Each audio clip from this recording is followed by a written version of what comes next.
I promise. I feel better than I look. I don't know which way's up. Where was I? Just need to not fall asleep while I'm driving home. Okay. Well, let's go.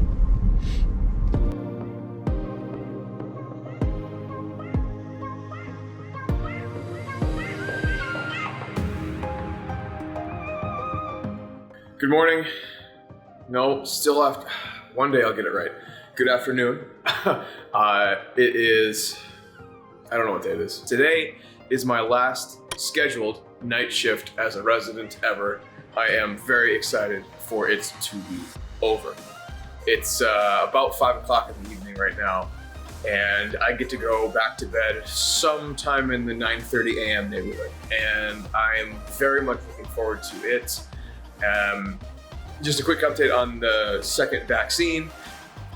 I still feel fine. Kyrie recovered very, very well. You know, it's just about a day of headaches and myalgias and a little bit of nausea, but she popped right back up. She went to work that night and did just fine. Really no issues. And I've been doing well ever since. So, but what's more, this is the last night shift of residency scheduled because you never know what's gonna happen. Very much looking forward to it. It's in the cardiac ICU. I have new interns. The intern switch day was, I guess, technically yesterday or this morning, today, I don't know. I have new interns that may have not done this yet, so a little bit more pressure on me to be a good teacher and make sure nothing gets missed. I always do, but more pressure this time, I think. But in the meantime, I got some stuff to do in the last 3 hours and, I don't know, 30-ish minutes I have of freedom. The first thing involves eating. I'm very hungry. I haven't eaten since 10 o'clock yesterday evening, so let's do that. So if you're new to getting your stuff from Costco, get some of your stuff from Costco, especially if you have, no time or extra brain space, which, yeah, I usually don't. Oh, and also, buy an air fryer. Come on. Hey, bud. I have friends. Hey, bud.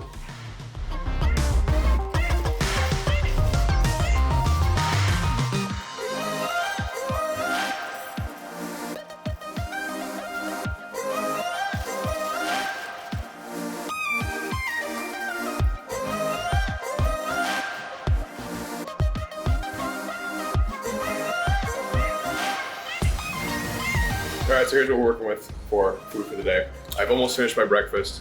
Kyrie does really well with Costco and creeping Costco, and I don't know where she gets all of her ideas. Her brain. Her brain, okay. But there's an egg white and turkey sausage sandwich, and then some chicken sausages. And that's my 5:20 p.m. breakfast. For dinner, when I'm in the unit though, I'll do something like this. I made a little bit of rice, and I have, I don't know how much by way of frozen vegetables that is, but it's a lot. And then I'll mix those two together with some spices. I made some chicken thighs yesterday, and I'll put those in there. And maybe I'm gonna eat one of Curie's burgers. Decent chance I am. All right, here's what the final product looks like. Hello. Just a bunch of chicken thighs that I made yesterday. It's a 1/4 cup of dry rice that I cooked and put in here. A ton of frozen vegetables. There's a cup of egg whites and 1 full egg in there. And the last thing, and then there's a bunch of spices. The last thing I'm gonna put in is this chili garlic sauce. I guess chili paste. Oh, it's chili garlic sauce. Yeah, it's chili garlic sauce. I gotta read. For those of you who know me personally, you know how much I love really, really hot things. For those who don't, I love really, really spicy things. One of my life goals is to be cool enough to be on the show The Hot Ones. It's never gonna happen, but what's the point of life without goals, right? We get this all packed up, get some pre-workout, fold some clothes, and go to the gym.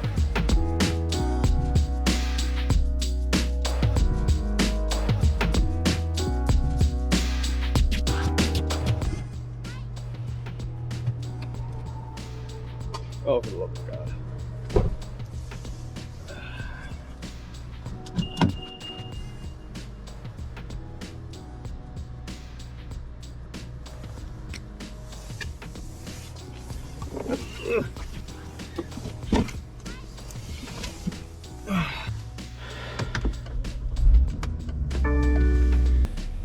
All right, I somehow managed to make it to the gym. I had a good workout, although I keep forgetting how absolutely packed the gym is at like 6:15 in the morning, in the afternoon. Again, night brain. I don't know which way's up, but it's the last one, last night, and I'm very grateful for that because I don't love this kind of schedule. Now, Kyria works mainly nights, and she works about 10 to 12 shifts a month. Well, she's scheduled for 10 shifts a month, but she is, she's the kind of person that likes the moonlight and likes to work extra, get some extra money. So I'm grateful for that. But, you know, she's got, say she works 12 shifts a month, she's got 18 days where she can recover and do other things. I work 10 shifts in 2 weeks, so I have 4 days to do the same. Now, it's broken up. Now, I'm grateful to have those 4 days off, don't get me wrong, but it doesn't really give you the time to kind of catch up on sleep or anything. I always get worried that I'm going to be late for work, driving at night, and giving myself, you know, 15 to 20 minutes to get there, and then I realized nobody's on the road, like at all. Well, that guy is, but, you know, nobody else.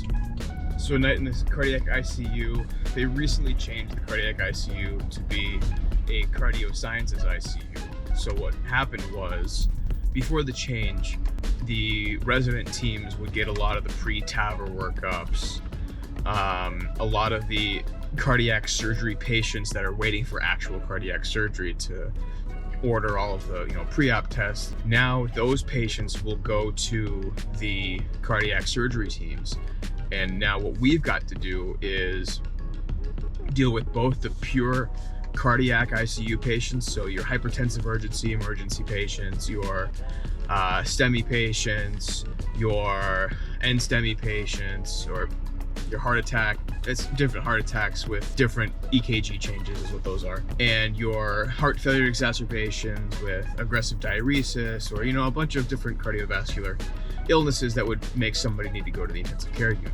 What we also have is the intermediate care unit, which is the floor above. So these are typically the patients that, you know, don't really need the hard nursing attention that an intensive care unit gives you. These are the patients that are not really at super high risk of crumping pretty aggressively. These are the patients that maybe their blood pressure is a little out of the comfort range for the nurses on the general floor, or, you know, maybe they can't handle it for one reason or another, so they go to the intermediate care unit. It's kind of a bridge between the two areas, the intensive care unit and the general floor, which is kind of nice. We didn't used to have that. It's just for cardiac patients, and it's still relatively new, so not everybody in the hospital knows exactly what it's used for. So a lot of my night will probably be directing patients either to that spot or away from that spot, because there's a lot of billing implications that goes along with it. Because you can imagine intensive care unit patients, they get a huge bill, and general medical floor patients get a much smaller bill. So if I don't need to admit somebody to the intensive care unit, especially somebody that doesn't have insurance, then I'm not going to. But you know, sometimes the other way works too. If I'm really terrified about somebody who's in the intermediate care unit, I'll be like, you know what, we need to pay closer attention to this person, maybe send him downstairs to us in the ICU. Like I mentioned, there are 2 different floors, so we kind of hang out on the ICU floor because that's where the sicker people are. If something goes wrong, it's easier for me to walk to that room as opposed to walk to the stairway, run up the stairway, and then go find the room. That's all I got for now. I gotta be at work in 12 minutes, so I'll go to work in 12 minutes. And yeah, take you through it.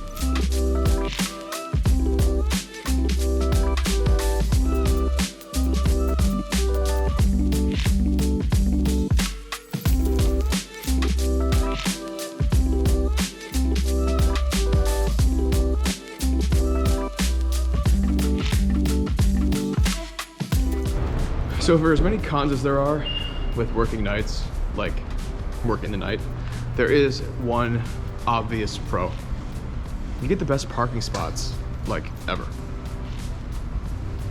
Silver linings, right?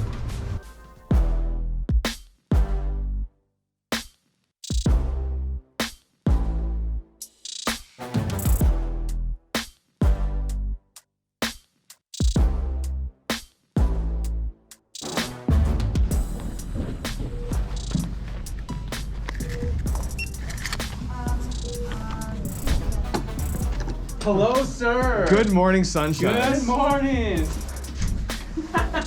How excited are you to get out of here? Huh? How excited are you to get out of here? Dude, I'm on night side, so. Oh, so not very. No. All right, 2 patients seen, taken care of, new ones anyway. One of them is very ill.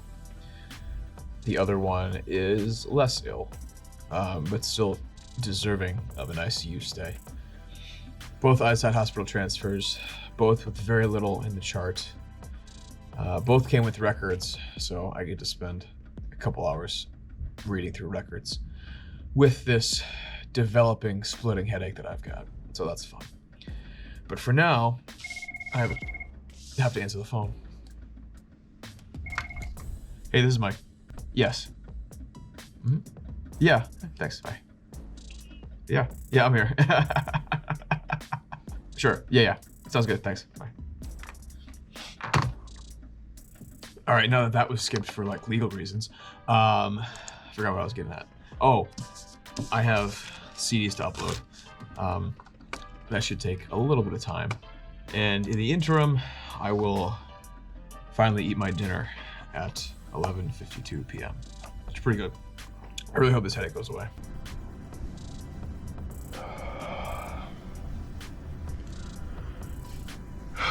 So I apologize that I couldn't take you guys through any more than this. Yeah, we had a lot of work to be done overnight. A lot of sick people. Well, really one in particular.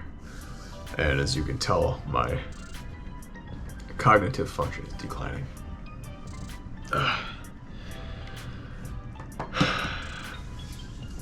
Not a lot of downtime tonight, so yeah, it's gonna be a hard nap when I get home. But there's a long time before I go home.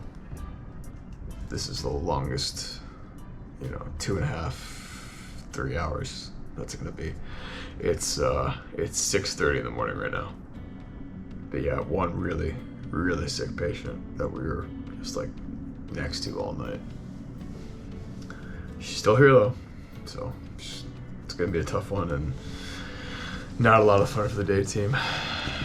But I think I'm gonna have some coffee just to be able to think for rounds and stay awake for the drive home. But that'll be in 3 hours, and hopefully between now and then I can come up with some words of wisdom and encouragement and perhaps even a little motivation. Probably not though.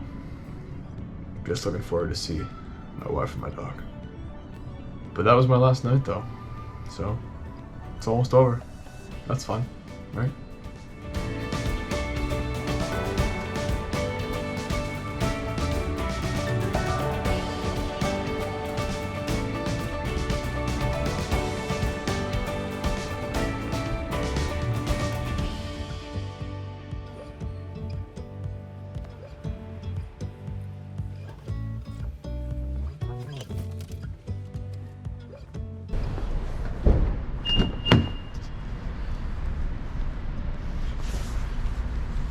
Whew, close one.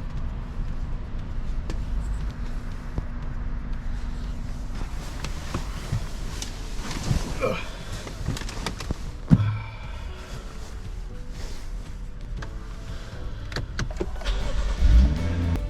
God, it's the first sun we've had in a month.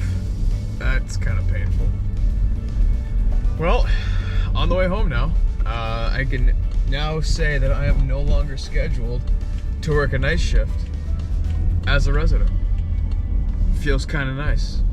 Got quite a ways left to go in residency, but that chapter is closed. These night rotations get tough. It's 10 nights in 14.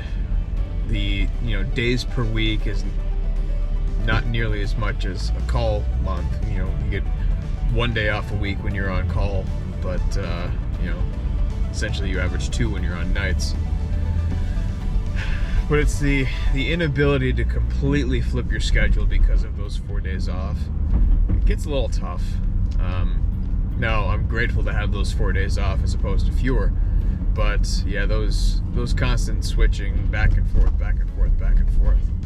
Not a lot of fun. You know, I haven't had a good night's sleep in 2 weeks, or a good day's sleep in 2 weeks.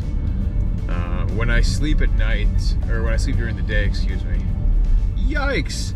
When I sleep during the day, I, wake up every somewhere between 45 minutes to an hour and a half, and I'm wide awake briefly, but I'm wide awake. And you just know that you're not getting great sleep.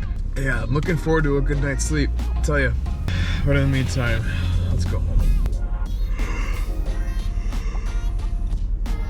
Ugh. Ugh. Ugh. Ugh.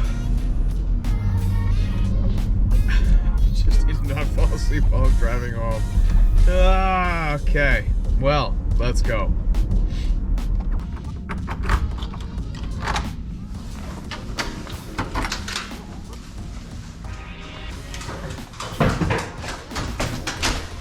Hey, bud. Hey, buddy. Last thing before I pass out. And yeah, it's 10 o'clock in the morning.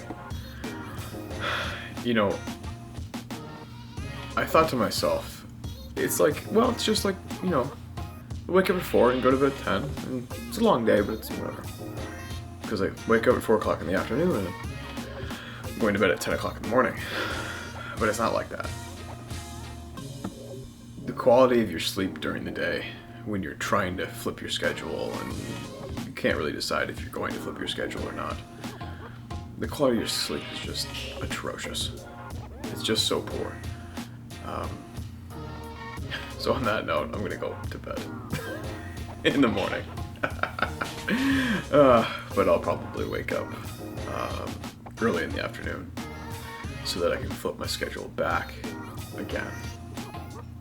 And yeah, I think. I don't remember. I was gonna say something profound, but yeah, flipping your schedule back and forth, your sleep quality sucks. And then you run out of brain space like I'm doing right now. Alright, screw it. I'm going to bed. Peace.